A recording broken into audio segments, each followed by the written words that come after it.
Once upon a time, not the rushed, aye, get on with it kind of time, but the slow Sunday morning kind, there was a guy named GoldyLocks.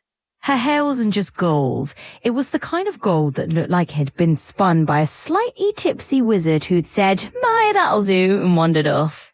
GoldyLocks had a habit of wandering, not in a dramatic quest for destiny way. More in a, "I'll just see what's over there, oh look a squirrel, oh look a mushroom, oh look I'm lost" way. One day, while she was out doing exactly that, she found a wee cottage in the woods. A very tidy cottage.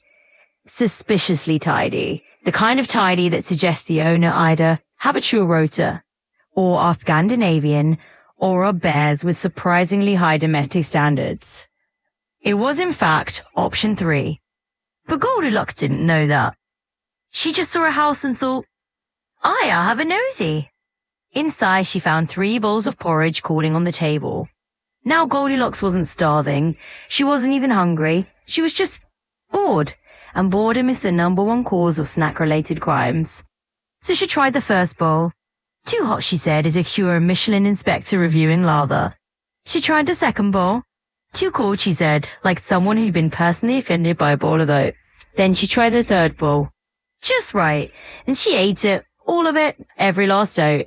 Didn't even leave a polite wee scrape at the bottom. Feeling smug and slightly carb-heavy, she wandered into the living room. There were 3 chairs. The first chair was massive, the kind of chair a bear dad sits in after a long day of doing bear admin. GoldyLocks climbed into it.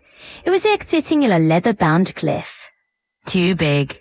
The second chair was smaller, the mum bear chair. It was comfy, but it had that don't sit here unless you're family vibe. Too soft.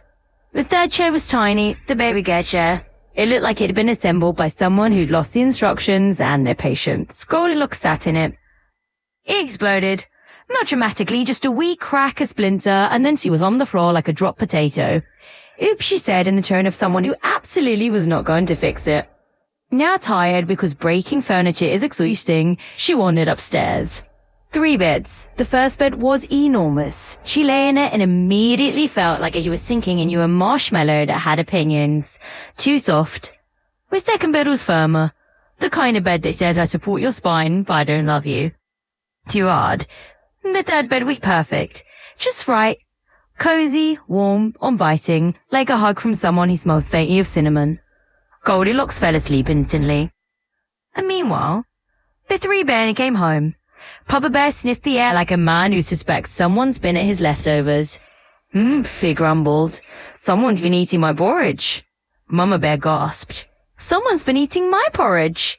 Baby Bear looked at his empty bowl and let out the most dramatic bath ever performed by a bear under 3 feet tall. Someone's eaten all my porridge. They moved to the living room. Papa Bear frowned. Someone's been sitting in my chair. Mama Bear tutted. Someone's been sitting in my chair. Baby Bear looked at the pile of chair rubble that used to be his seat. Someone's destroyed my chair. Upstairs they went. Papa Bear growled. Someone's been sleeping in my bed. Mama Bear huffed. Someone's been sleeping in my bed. Baby Bear squeaked. Someone's sleeping in my bed right now. GoldyLocks woke up to 3 bears staring at her like she was the world's most confusing breakfast option. She screamed. They screamed. Everyone screamed. Then she bolted out the door, down the stairs, through the woods, and didn't stop running until she reached home, where he promised herself she'd never break into a cottage again.